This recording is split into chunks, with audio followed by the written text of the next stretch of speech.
সালামু আলাইকুম। প্রতি বছর কোরবানির ঈদ আসলেই অনেকের মনে একটা প্রশ্ন ঘুরে বেড়ায়। সেটি হচ্ছে, আমার হাতে টাকা নেই, কিন্তু আমি কি ধার করে কোরবানি করতে পারবো? তো চলুন, আজ আমরা কোরআন ও হাদিসের আলোকে এই প্রশ্নটির উত্তর খুঁজে বের করি। ইসলামে কোরবানি করার হুকুম হলো ওয়াজিব। যদি কারো কাছে নেশাব পরিমাণ সম্পদ থাকে, অর্থাৎ ঈদের দিন তার নিত্য প্রয়োজনীয় খরচ বাদ দিয়ে অতিরিক্ত যে সম্পদ থাকে, তার মূল্য যদি হয় 7.5 তোলা স্বর্ণ অথবা 52.5 তোলা রূপা বা তার সমপরিমাণ টাকা, তাহলে তার উপর কোরবানি ওয়াজিব। এখন প্রশ্ন হচ্ছে, যদি কারোর কাছে কোরবানির টাকা না থাকে, তাহলে কি ধার করে কোরবানি করা যাবে?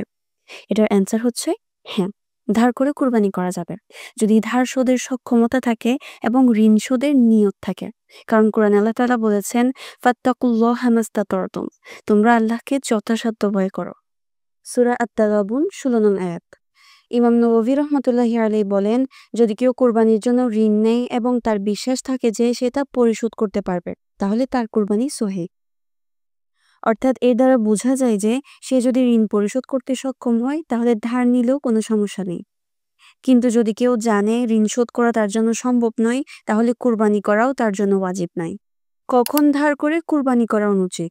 যদি কোনো ব্যক্তি ঋণগ্রস্ত থাকেন, তার আয় না থাকে বা ভবিষ্যতে ঋণ পরিশোধ করারও কোনো আশা না থাকে, তাহলে কুরবানির জন্য ঋণ করা উচিত নয়। কেননা ইসলাম কারো কাঁধে এমন কোনো ইবাদত চাপায় না যা তার সামর্থ্যের বাইরে। রাসূল সাল্লাল্লাহু আলাইহি ওয়াসাল্লাম বলেন, আমি যদি তোমাদের কোনো কিছু নির্দেশ দেই, তাহলে তোমরা তা পালন করো তোমাদের সামর্থ্য অনুযায়ী। সহিহ বুখারী ৭২৮৮ নং হাদিস। সুতরাং বলা যায়, ঋণ শোধের সামর্থ্য থাকলে ধার নিয়ে কোরবানি করা জায়েজ, কিন্তু যদি ঋণ শোধের সামর্থ্য না থাকে, তবে জায়েজ নয়। কোরবানি আমাদের জন্য একটি ইবাদত, আমাদের তাকওয়া, ত্যাগ ও ঈমানের প্রকাশ। যদি আল্লাহ তাআলা সামর্থ্য দেন, তাহলে কোরবানি করুন, আর যদি সামর্থ্য না থাকে, তাহলে আল্লাহর কাছে দোয়া করুন। তিনি যেন আমাদের রিজিক বৃদ্ধি করে দেন। জাযাকাল্লাহু খাইরান। সালামু আলাইকুম।